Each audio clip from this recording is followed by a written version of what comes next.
งามกว่าเป็นตนกว่าปอคดเอาตายจริงพันไปสู่ยังที่อยู่ปินตายอมือสั่งงานอมไว้แล้วว่าเขาไกลนั่งก็ฟังก็มีหันและนาทรงราชาอันวังพญาตนเป็นปอหันนางหน่อมองเงาผิวบ่เล่าเหมือนก่อนเนื้อนางย่อนพร้อมเลืองเต้ายินเครื่องบนแล้วจริงทำลุงแก้วสายตังว่าดูลาสุอากันทะลูกปอนางน้อยอนอเป็นสังมือเนื้อนังพร้อมเปิดบ่อาลามาเลิดงามเล่าดูมองเงา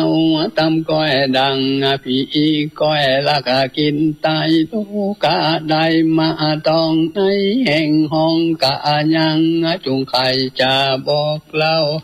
พ่อเจ้าเลโอปันได้หันเงินเก้าอันลูกเต้าบองใจบ้านนางน้องกันน้อยน้องได้ยินปอจานทำเนื้อเขือออกตามภาคดังบอกปากเป็นกำย่อมือตำใจเก่าไว้ปอเจ้าละจ้าวางคาแดงผ้าปินตังจังเจ้าข้าลูกเต้าส่งกาย้อนโลกาพระหยัดมาปานตองสันดานองสำลานไว้อาใครจีบปวดไข่ตั้งตัวเมาหัวคนต้องยุงแต่ห้องตั้งวันใจบ่พันน้ำเขามองว่าเจ้าแรงง่ายจริงบ่ภายฟองแผ้วเหมือนแล้วเดิมมาตั้งสู้ตัวพระญายักตนเท้าได้ยินลูกเต้าเก่าใครจ้างความสั่งกลางบอกขาดจริงปงลาดอาจยาว่าดูลาสุอาการทะลุงเต้าวันนั้นเจ้าอย่างว่าจังไปจุงนอนไอกับปองลูกน้อยนอปันหายกันสะบายดังเก่าลูกเต้าจุงควันปันอยู่หอใจปานสันแห่งนางนาดลอยเองเดียวเจ้าตาเขียวน้อยนาดได้ยินอาจยาปงดังตกลงเหี่ยวใหญ่ปังบ่ได้สักกำศกตุกคำมัดไม่ห้อนลายควายตั้งคิงจอมนางยิงนัดน้องเข้าสู่ห้องปอพันยังบ่เจียนจางกาวอูกับผู้เผาคนใดก็มีและนาในขานานันใสอันนวาเต้าใหญ่ยักษ์ขังก็เรียกขาคานใจอันเต้าตั้งไว้ตั้งตาบิพัญญาองค์อาชาลาดหูมนดีว่าดูลาตาสิปูจาลันมึงจุงไปสู่ภาษาสุกันทางกันคำมามืดแล้วจุงเข้าห้องนั่งแก้วสายตาเนลาเม็นกายิ่งย่อยเหมือนนางนานน้อยสู่กันทางตั้งวัดท่าแผ่นฟ้าเหมือนแก่นดีลิงตั้งกว่าที่เครื่องยองใครนาป่องเม่งจอนและลงนอนอยู่ท่าแม่นใจตามจ่าคนใดพุทธเข้าไปหาส่งทำให้หูความในแม่นมันใส่แต่ใส่จุงอย่าไว้เอากินแดดว่าอันตีนันนั่งกันยามผู้ชาลันอบน้อมวาดเตียวไว้ มีหัวใจจืนจ้อยไปสู่ผาสานซอยหลังอางามกะตามเต้าไทยหักสั่งเอาไว้จูปากานส่วนกุมารอนาวกึ่งว่าเจ้าวงสะวันกันตาวันตกต่ำพอเมื่อละคำตันตาก็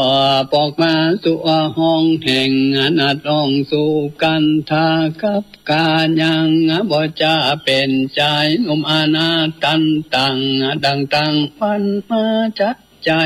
บ่ฮอนได้สังหรณ์ใคร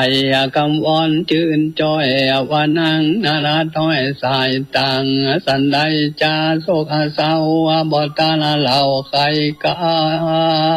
ำพุทธวาตัมมนังไกจายอดใหญ่อนันนานังยักขังหูแจงตาลิอาแสงอพันก่อนขอเจ้าไว้กับเป็ดอะไรตันตาเป็นยักขังดังเก่าวากูนี่เล่าสุกันถ้ามึงนี่นาใจยำกะตมาบาปตั้งวันกูจริงพันยับไตน้ำแต่สายแต่ตนตัวสนใจหัวมือเศร้ามึงยังกาวาสุมาละนาเห็นปัญญายักใหญ่หักสั่งเอาไว้ปันกูนางบนจุงนอนเอางามบ่เศร้าสุอาการทางปะปินตังปอไทยหักยับไว้แต่ยามฟันเตียงถูกฟันความนาชีวิตกว่าจอมกันบ่ยานจันและนางอันว่ามหาสันเจ้าตนองค์อันคือเจ้านาดวงสะวันดามตันขึ้นใดเจ้าหนอไทยตกใจย้อนยักตาใสบาปเศร้ากรรมขอเจ้าเหลือแห่งเจ้าจอมแปลงเกิดควันจริงปล่อยนักบ้องบาดเลี้ยวปันเป็นนักวันก่อนเกี่ยวยักปากเบี้ยวเจ็บตัวจริงน้อมาหัวขับไว้ว่าก่อนเต้าไทยจงคุณนาอุดเทวสาโพธคาอย่าหึงความนานสู่ต่างตายนั่งบนลายเรือแหล่งเทียงเบียแต่องค์คำเหตุตาวจำสั่งไว้ขาดใจจริงกะตำมาว่าอันเมื่อนั้นวงสะวันน้อยนอดเร็วแลพอยักขังกำคุณมีมังจริงแก่นักเร็วไว้จังกำไปลงตาว่ามึงอย่าจ่าเร็วปันฮุกวิ่งอายันไปไว้บ่องเต้าไทยยังกะลาเจ้าว่าแม่นปัญญาพีเพกว่าเสียงเข็นดับขันจุงจากปันลุงเต้าคือนางโนอาเนาสู่กันทางคือนางมายาจากุงบอกกาฟันแตงปียังแข่งเท้าปียังแข่งเท้าผู้จักหน้าคอฟันจุงเฮมันบองเก่าลองเป่าเสนาตั้งยักขังมนหมากออกไปจากเวียงใจถึงยามในผูกเจ้ากูจะเข้าต้องทรงคำและนากันไข่จังดังนี้แล้วเจ้าตนแก้ววงสะวันก็รีบฟันไปสู่ยังตียุงจันดาจันตาวัดกูมันไข่กันเราสู่น้องเจ้าหูจูพะกันก็มีหันเล่นนา สาปิโกสวนาวานังการการใจก็รีบเมื่อไว้ทุนสั่งใครขี้เล่าเก้าคือปะญานเจ้าตามเมียเจ้ากีลิงไกลานโคตรขานาดเหมือนไฟลุกขึ้นไปบ่จากรรมแค่นั่งนอลาสุกันทาเอาเจือกมามัดศอกแปะฟันคนแสนใส่ตังลังตินขานังตังนังว่าอีถอยจ้าใจมาตัวนั้นนางบ่เศร้าใจนั้นเล่ามัวดำมาจากกำลายลองบ่ซื้อต่อปิตังว่าเปียติมาถูกต้องในแห่งห้องตนตัวเป็นเจ็บว่าใครหักบ่ใครปากกำไผเป็นวัดให้เหน็ดเหนื่อยเจ็บปวดเปื่อยทั้งวันจริงมีพันพร้อมเปิดเหตุเปลี่ยนที่เกิดหลายอันบัดดีกูพันยับได้ยังเปลี่ยนที่ใหญ่มีตัวปุ่นใครหัวใจนากูจังคาตายเหตุผีพายเข้าสายแม่นเอาไว้บ่จีลังปอมันยังหลอกได้คนตำใจบ่อนมีอยากซ้ำตีจันใจนังนอไทยก่อวอนคอว่าของเตอน้องป่อเจ้าข้าลุงเต้าเจ็บหลายเตียงจักตายแต่เล่าของป่อเจ้าจุงคุณนาโอโตสั่งไฟโพดจะได้โคดเรือแห้งลูกความจอมขอแป้งขันใหญ่ใส่ดอกไม้สูมาขอปิตังพอเจ้าปล่อยลูกเต้าวางไปแดดตึอันทะในกังละนันอันนวันอังแกนจันย้อนซอยแม่งแห่งนางน้อยสุกันทางตาลงทรงกาทรงไม่ยุงบ่ได้แล่นมาย่อมือสั่งขับไว้ซึ่งเต้าไทยพวงควันว่าคันแดมพระนักท่านเจ้าฟังอย่าคนกาเหลือแห่งสั่งบ่อายตัวเก่าสั่งบ่คือดาเหล่ากำลังเมื่อเต้ายังหนุ่มเนาไปลักขามปะมาจิกสันขาจิกสังขาตวงเก่าคือคนอื่นเราเหมือนกันกวนยอปั่นลูกเต้าแก่เจ้าจังคานสุขสมาลันจืนจ้อยจากปีแก่งไฟน้อยตั้งเมืองแม่นคนเครื่องการยำจากโลมาภาพทรงคำเกิดเสียใจลามยับได้เต้าตนใหญ่เตียงอายเขาจุงบันเต้าคนกังปล่อยลูกลาฟังไปผงคนไอไฟฟ้าเตียงบ่ว่าเตียนควรเมื่อนั้นพระญายักตนใจหาวได้ยินกำเก่าเทวีคนสามีหลายแหล่งหอนลายแผ่เต็มตัว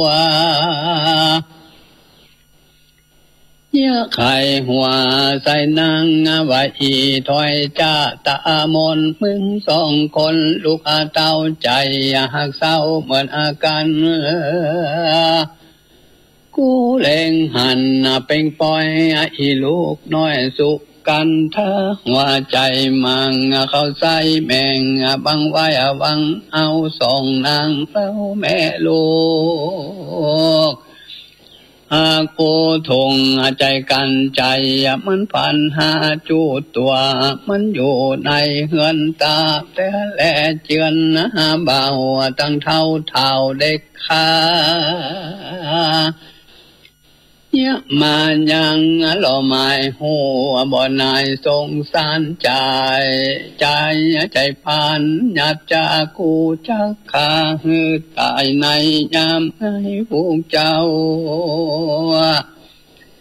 แล้วจังปองเต่าขึ้นมายับสองข้างแม่ลูกเจียกมันผูกเอานำไปสู่ดงไผ่ป่าไม้ซ้ำขวางไว้ปันกามกันมันจางเก่าแล้วก็ละนางแก้วเตวีกับสายสาลีลูกลาออกสู่นาลงกันจะอึงนั้นตัวห้องเอินป่าห้องเสนาว่าดูลาเสนาหันหาเท้าอาจยานเต้าเลี้ยวปันจุงเอากันเล่นเต้นฮุกเป็นเส้นมาเอาไว้ถึงยามให้พวกเจ้ากูจังเข้าสงครามกังสนามไปนองที่ข้างขอกปุลีฟุงฮัตทีจังใหญ่แต่งเครื่องไว้ตันตาฟุงอาจจะมากาแต่งเครื่องทาเลี้ยวไว้รถเล่มได้องค์อันแต่งเครื่องลาดเดียวปัน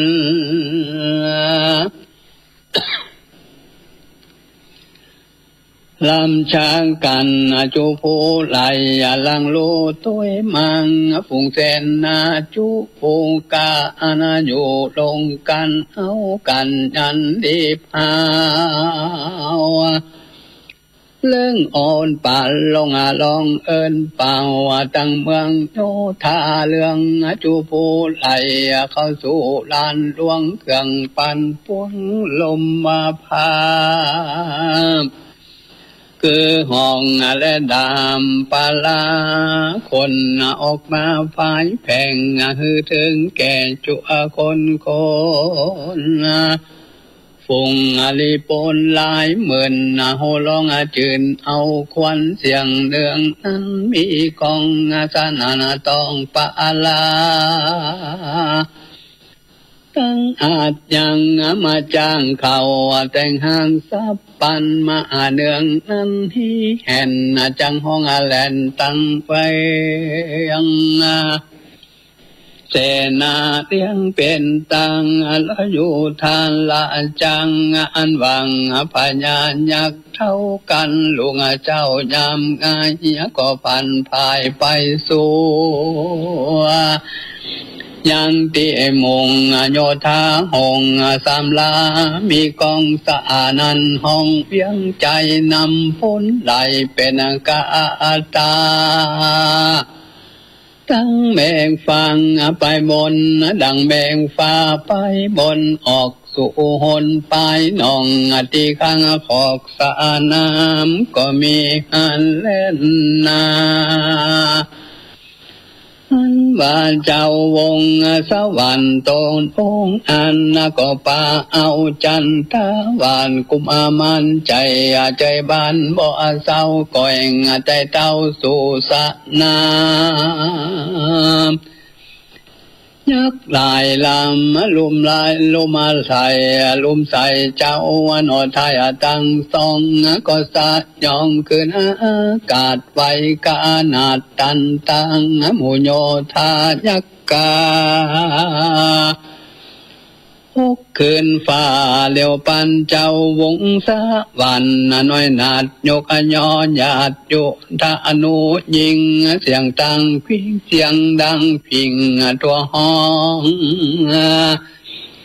สะนันกองหิมมาปานเสนามันตกสาลังพองก็ปังถอยนี้พองเดชที่บ่เศร้า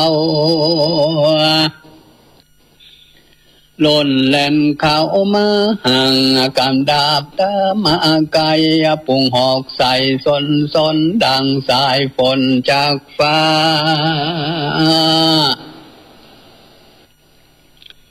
ทุกสู่นางปตาวีส่องบุญมีโนเต้าไว้ดิมหาวยิ่งไปยากนายไฟ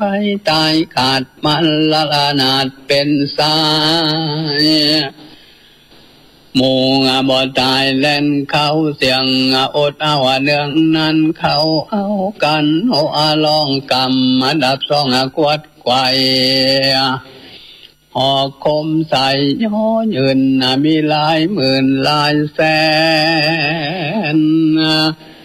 โปเต็มแดนต้องฟ้าเป็นดังฟ้าพุ่งหุนฝุ่งลิปนยากะเท่าแวดล้อมเจ้านักนางทรงกาสัทธาองค์อาจ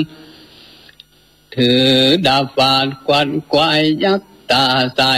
บับกาตกจังฟ้าเป็นสายเป็นดังภายเขาตกตุกขอกอานนามุงโยธาเหลืองเส้นบอกเขาว่าเขตความไว้หลวดนี้หายจูพุงบ่จังอยู่สักคนเหลือยักตาอนเต้าใหญ่จังอยู่ใจคนเดียวก็มีหันและนาเมื่อนั้นยักกะลานจางหันเสนามุนองบ่ยังอยู่นี่หา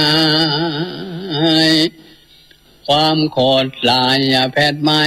กัดดับได้มากรรมก็กรรมมาดับได้มาปันไหลแต่งฟันปัดกวาด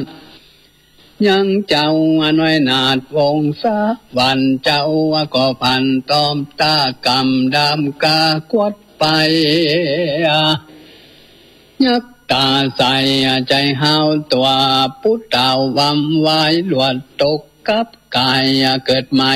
เป็นยักษ์ใหญ่ทรงตนแก่นตามนเลิกเลอ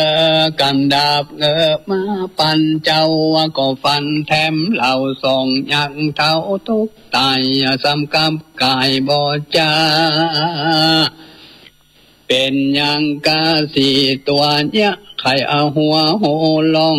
กำดาบส่งมาหาเจ้าดาบปรวัติยักตัวขาดตันตาซ้ำเกินมังเป็น8ลูกคือนาแวดเลี้ยวปันเจ้าก็ฟันบ่จ้าขอยังกาพุทตกกังเกินเป็น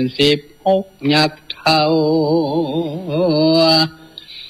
แม่ลำเจ้าตันตาเจ้าฟันไปขะนันหัวยักษ์ขาดตกกองเป็น32บ่จ้าแม่นยิ่งขาดยิ่งมีมาเต็มเวหาอาการเจ้าน้อยอนาถเหลือแห่งยังผีแปลงยังผีแปลงบับกาเป็นอย่างคังบ่ตายยิ่งมีหลายกว่าเก่าส่องนอนเอากะสัทธาลบยังขังแต่เจ้าตะลวงเขายามตอนลองผู้ทอนส่องผู้ทนหิวห่อนบ่ได้จอดเศร้าแลงพูดใจแข็งตอบตากับยังกาทำเจ้าองค์คำตนองค์อ่านคือเจ้าน้อยนาดวงสะวันบ่อาจฟันแปดใดจริงยกมือไหวอันทิท่านยกตานุงคานวิเศษยิ่งคือนาเขตเวหาเป็นแห่งกากะยามบินพามภาพลายแสนมาทุกแดนทุกดาวห้องเศร้าปุ่นกว่าไหลซับว่ายักษ์ใหญ่ปุกเต็มควายไปบนนนตอนสะปนเจียงเจ้าหันยักษ์เท่าลบกับ กลางจริงจังป้านางนาดน้อยคือจันตาวันกุมารไปตรงดันป่าใหญ่เจาะลูกไม้หัวมันได้แล้วฉันอิ่มต้องส่องพี่น้องเจยบ้านจิงไปสู่ทานนามกวางจำละลางคัสสีมดใส่สีสละอาดสองน้อยอนาถพาดาก็คืนมานั่งอยู่ใครผู้จะกันก็มีและนาตัสสามิงคะเนนายคณะนันไซอันนวานังนันไทยอิสิงทลาเอาแผ่นอินตาเต้าไทยสุขใสเดียวมือคัวเป็นใจมาจื่นจอยใส่จูใส่จื้อซอยเตรียมคิงว่าจักลอนตาหนูสิ่งนอนเอาเตียวแต่เต่าดงห่างเพื่อสอหากูห้อยคือเจ้านาดน้อยวงสะวันผู้มีฟันพองแพ้ดังเก่าแล้วแต่หลังมานั่งสอห่างจะใจนับอันใดหลายเดือนวันจริงพอดาพันมาไกลตีสองนอไทยกาสัทธาพงเจียนจังกะอูนังเล่นอยู่หิมทานใจใจบ้านชื่อนาเย้าเหตุอันเต้าผู้ควันตอนแวนปันยกย้ายใส่นิ้วซ้ายหัดทางกับอากาศบ่จะเป็นนางนอลาอิสิตะลาแล้วเตียวมังติไกแห่งเจ้าหนอไทยวงสะบันกันเจ้าหันนางแก้วล้วนลูกแล้วไปปันสองมือปันเกวก่อนยังตัวหยอดเตวีจังกันดีจืนจ้อยแกนางนาราน้อยลายสุภาการส่วนอังองคันนอนเนาหันกูเจ้าเป็นอาจารย์ยินสะอายแต่ใส่จริงถอดแว่นใส่มือขวาก็เป็นใจมังต่อนางงามใจจ่าปุ่นแยงดังนางแป้งนอเนางามบ่เศร้าอีสินตาลาแล้วใครจะตันต่อกับเจ้าหน่อยนอพุทธามว่าดูลาปีเป็นเจ้าข้าน้องเนาเป็นใจตั้งสายสั่งตาลายมากอดข้าบ่ใจยอดคนไอ้ยิงอย่างมาปิงก่อนคังจุงยานจ่าถอยนี้ข้าบ่ใจเตวีแห่งเจ้าชื่อนางนอนาวอิสิทลาแล้วใครจะถามเราว่าลดตัวปีเจ้าชื่อสั่งจาสั่งแลมาอยู่ปังมาสอลาหาภัยนันจะว่าอันเมื่อนั้นมาหังสัจเจ้าหันนอเนาเป็นใจทรงอาศัยไหลเลือหลักจริงอ่องปากเจียนจ้าว่าดูลาใจงามบ่เศร้าตั้งนางนอนเนาอิสิตาลาปีจักจังบอกเจ้าปีนี้เล่าที่วงสะวันเขาดงตันป่าไม้เปื่อซอใส่ตัวหายังใส่ตากูห้อยจื้อนาดน้อยอิสิงตาลางำนักนังบ่เศร้าเป็นดังเจ้าเสมอกัน กันปีหันน้องไทยพองบอกควายลงตาจริงและมากุมก่อนเจ้าว่ายอดเตวีจุงผ่านนี้อดตนยาได้โคดโกทังสันใดเชิญองไทยเตียวป่าไม่ดงตันพิจัยพันวังคองพระโยนตองสิ่งอันใดจุงจักไข่บอกเล่าตัวแห่งชาติเจ้าเจือสันใดทั้งจริงไข่ตอบทอยวางคังหมอนน้อยจือจักกาโนสิ่งบ่ใจยิ่งอ่อนอ้อยบ่ใจนางนาดน้อยอิสิ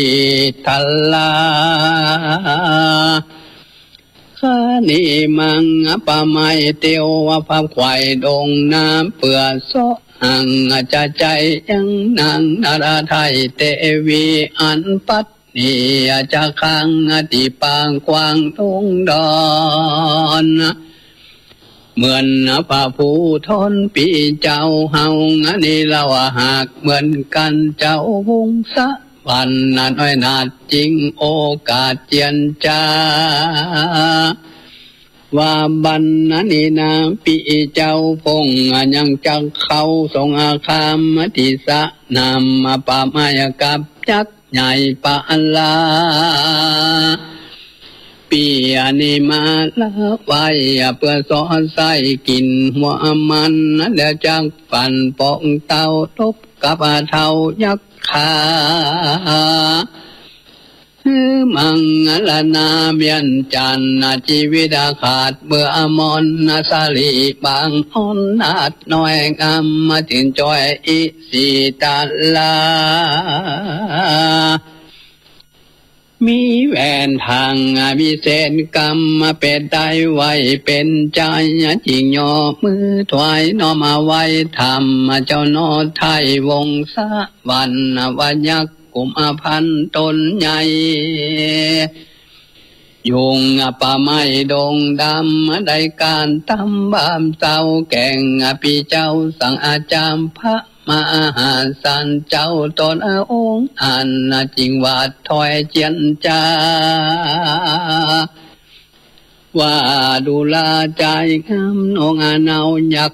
ผู้เท่าละจังมีตีดาชื่นจ้อยชื่อนางนาดน้อยสุกันทาถ้าลงโสภาบ่เศร้าปีอยู่เฝ้าแป้งปันยักกุมพันคนการเตียนอลาสายตายกเตนามนองออกมาสู่สนสนามลบสงครามมาแต่เจ้ากรรมปีเจ้าสองใจยักตั้งหลายนักแก่งยังรอแต่ตัวมันเดที่หันมีมากปีจริงภาคนี้มากันพมาหาสันเจ้าบองตันเหล่าใครจะนั่งอีสิ่งทัลาชื่อนาจ้อยเป็นใจนุ่มน้อยชื่อจักตานุสิงกึดกาหนิงตามก้อยน้ำตาย้อยว่าลงว่าเฮาเดินลงป่าเศร้าสออาหารเจ้าสามีกาชีวิตดังขาดมังกังปะกวางลงไปอดตุกใจกันยังอดมาบากกะญาคุมน้ำนาบุญเขาโซหาเจ้าสั่งมีกังบ่ผ่านตาใครใดยังใจโลกใดคนใดเกิดในใจคำเจ้าขอหึงพวกเจ้าส่วนสาดีของบาลามีจักจ้องอย่าฝากห้องไปนานบัดเดียวพวกองค์กันนอนเนาใจมือเศร้าอาทำเข้าดงดำป่าไม้หันนางไม่งามตาปล่อยว่ามาดูเฝ้า ทุกคำเจ้าเฟื่อแฟงเมียหอมแป้งรวมคางปัดภาคมังปออะไรตัดสายใหญ่ตุ้มตอนบ่คือละหลอดทำใจนี้นะบ่เตียงหูบิดาเบียงวันไกวการคืดใจดังนี้แล้วนั่งนอแก้วอีสินตาลามีน้ำตังอะไรหลังทรงตุกตังเรือลายลวดบ่ออายร้องไห้ในตีไกลพวกควันก็มีหันและนาเมื่อนั้นมาอ่านสันเจ้าหันอาใจนุ่มเนาโซฟานางกุมตังลองให้เจ้านอนไทยจริงจากธรรมว่าดูลาใจงามจืนจอยตุกตังห้อยหัวใจคิดถึงภัยแถมเล่าจริงโศกเศร้านักนางอิสิตาตันถอยว่าคามอนน้อยโซฟาย้อนเกินห่างบ่แล้วยังเมียมิงแก้วแต่วิ่งอันปารานีฟังคังที่ปังกวางลงดอนคังเตียวจอนซอกไข่ตัวป่าใหญ่ดงนาบ่หันสายตาน้องไทยคังจริงให้โศกังและปีเฮยว่าอันเมื่อนั้นมาหังสัจเจ้าก็ตั้งเหล่าใครกรรมเจ้าองค์กำกับปิงคือทวนาทีหากเหมือนกัน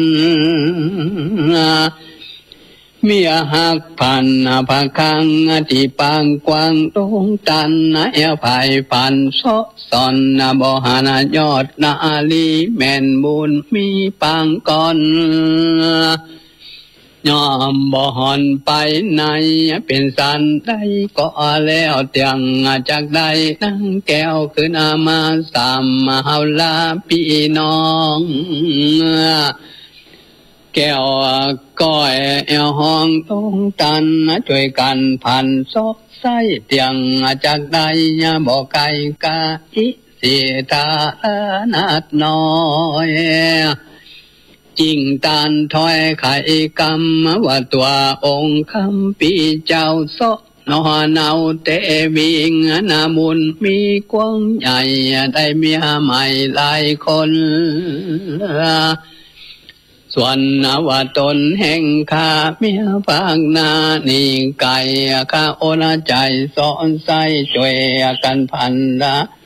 ทุกโศกไม่เหลืออะไรเมียเก่าหายห่างบ่ได้ซ้ำเมียใหม่บ่มีมาส่วนผ่านตังพี่เจ้าโซเมียเก่าบ่ตันหันปล่อยได้ปั่นเมียใหม่ข้าจริงให้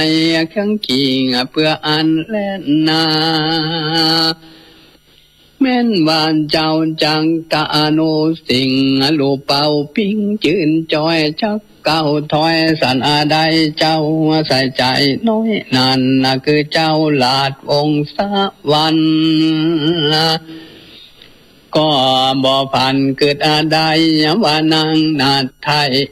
สิ่งทลากำเป็ดมานางเฝ้าจึงว่าเจ้าจักตาโนสิงเต้ากานิ่งจันใจว่านางนาไทยสิ่งทลามีหลักกานาบ่เศร้าดังใจนี้เล่าบ่ผิดพัน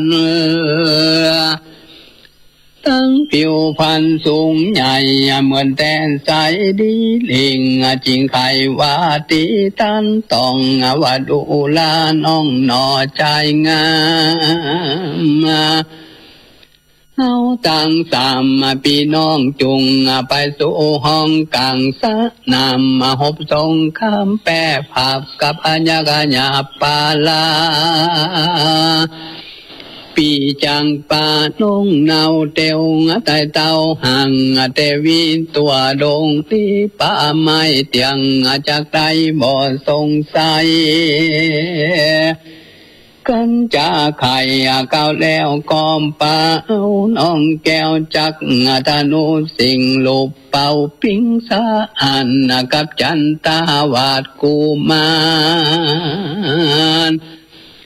สยองสันขึ้นฟ้าใบหน้าสูงสนามก็มีหันและนางอันว่าแห่งกาลายและปินเต็มแผ่เวหาลบยักสั่งผู้เท่าเต้นตัวเจ้าบุญนังกันเจ้ามาถึงแล้วล้วนการแก้วนิหายหล่อแต่ภายยักเท่ายืนอยู่เฝ้าคนเลี้ยวเจ้าตาเขียวน้อยนันอายุวาลาดวงสะวันยิ่งไข่ปันก็ถอยแก่ใจหนุ่มน้อยจักตาโนสิงว่าปียิ่งยังเท่าไหลเตือเราบ่ตาย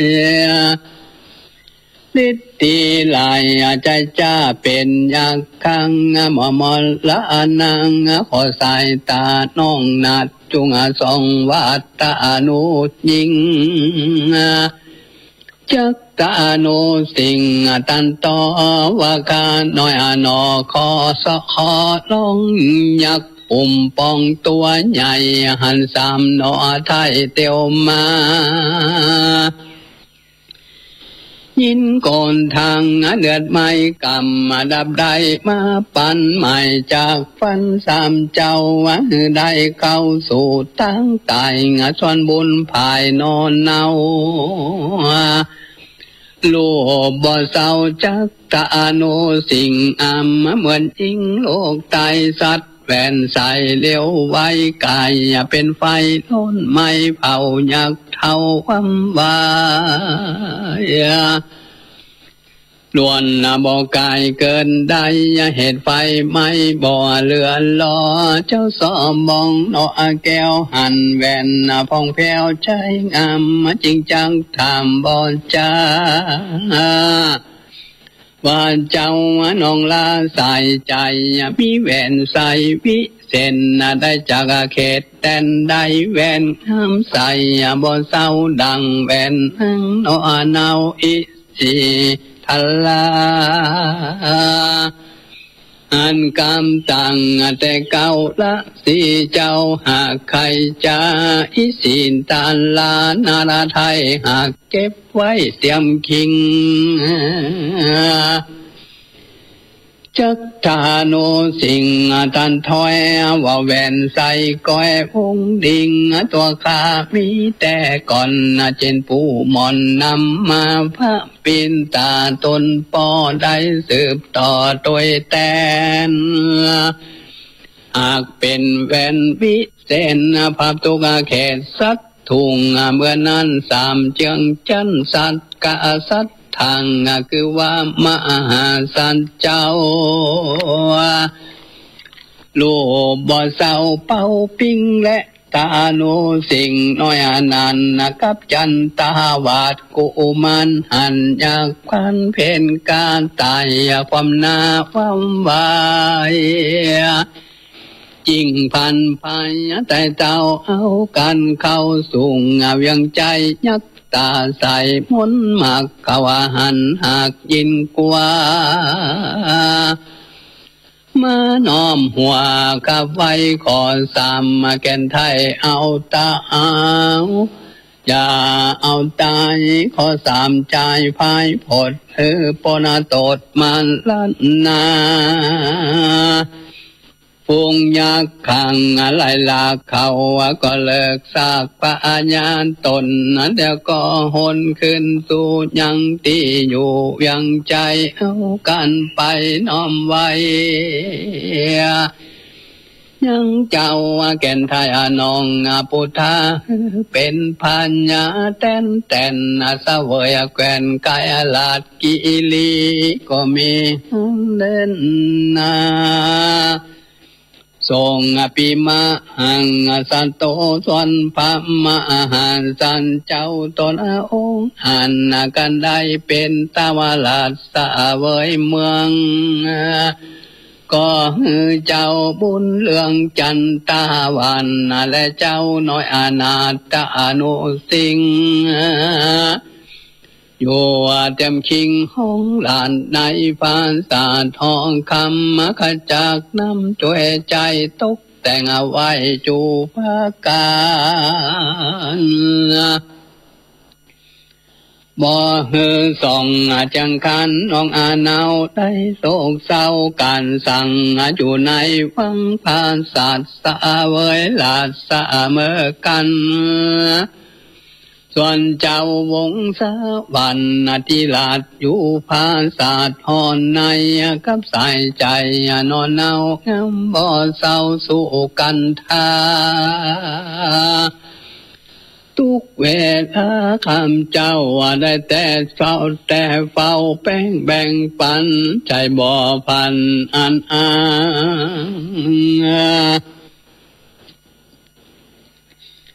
บ่เกินสั่งกันใดฟุ้งคนไหนไปน้อยต่างตำก้อยมองขี้ก็มีเด่นนาอันบานหังอิสิงดาลานอานาวกับเป็นนาเป็นใจมีชื่อหมายแควดมันว่าเจ้าหนอจันจักตานุสิงกึดกะนิ่งตกหอยว่าเจ้าย้อนซอยผัวควันฮักแป้งปันบ่ขันกับนางนานสู้กันท่าบอนทำหาเมียเก่าละไว้เป่ามองได้ใจคนใจนิสัยแม่นได้ไม่ลืมลังแม่นกูยังอยู่นี่เตียงมนบีโศกังความสุขห่างบ่ได้เจ้านอไทยผัวควันมีใจพันเจนจางกูควนพังกะไกนี่ลาไปอยู่สังตีปะกว้างเป็นราศีนีอยู่ดงตีป่าไม้จังได้เจยบานอยู่สันทานภาษาตุกไม่มาตั้งวันกันกึดพันดังนี้แล้วนางแก้วจะกะลองใจจริงใหญ่แวนใส่วิเศษจากเนวเนตต่างขัวใส่หัดทางนิ้วสายเลี้ยวยางใหญ่เตียวไปสู่หอในภาษาแห่งตาวาลาดหัวควันส่วนเจ้าวงศวรรณน้อยหนองสัตตาพอหันไกจริงเร็วไว้มาหล่อนหอบผู้มาหยอดเตวีชมสะลิงนอนลังบ่ได้จ่าเร็วไว้ถอดแวนใส่วิเศษใส่นิวเนตตังคัวเป็นใจมาดังเก่าโพธิสันเจ้าจินละอาญาวดูลาใจน้องไทยเจ้ามาอย่าได้โกธาเมียสายตาแห่งข้าอันบางนางนี่ไปปีผิวใสจืนจ้อยดังนางนาราน้อยหากเหมือนกันใจปีพันจองหอยกับจอดซอยเตวีตาบอดีล้ำยิงหันน้องจริงมาเอาไว้นึงจริงไข่ตันตองกับเจ้าหนอพุทธาวางการแดงผ่านตังปีเจ้าเทวีเก้าโซฟารับดงนางปะไม้นกเข้าใหญ่คือข้างปังเมื่อนางนาราน้องจักจากห้องห่อใจฟุ้งไปใต้จูพุงพงรับอยู่เจยบ้านนั่งองคานพองแผ่ว พอแล้วว่ายังผ่านสานแก้วพวกควันนั้นแล้วก็ผ่านว่าบาดคืนอากาศไปบนคำไพศาลบ่ฮอดได้สามโยนกันนาจริงลงมาสู่ห้องคงเกตต้องดงลีก็มีเล่นนานิติตังกิยานสังวันนันนาวิเศษจะห้องเหตุยังวงสวรรค์วิพังปันกุดแผ่นผูกทวนแปดไขมายังยาวนางแต่เล่าผูกทวนเก่าหากยังมีก็มีคมสมเร็จตั้งละเด็ดแล้วเต่านี้ก่อนแล้วนะโม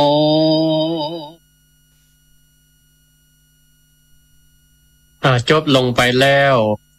พระธรรมเทศนาพื้นบ้านละนาเรื่องวงสวรรค์ผูกที่8เนาะแสดงธรรมโดยหลวงพ่อพระครูดมศิริทัศน์ยาวพอสมควรนะแต่ละผูกเนี่ยนะก็เกือบชั่วโมงเนาะก็ได้อาจได้ทำได้เนื้อหาสาระหลวงพ่อก็เสียงบะตกนะ1 ชั่วโมงเต็มนะก็เวลาหมดเวลาพอดีเนาะเดี๋ยวเห็นเบิดนี่ก็เวลา1 ทุ่มสำหรับศรัทธาที่ติดตามรายการซีรีส์ทำกำเมืองนะก็ใครที่เป็นเพื่อน Facebook จะร่วมสวดมนต์ออนไลน์ด้วยกันก็ได้เนอะในเวลา1 ทุ่มก็จะสวดมนต์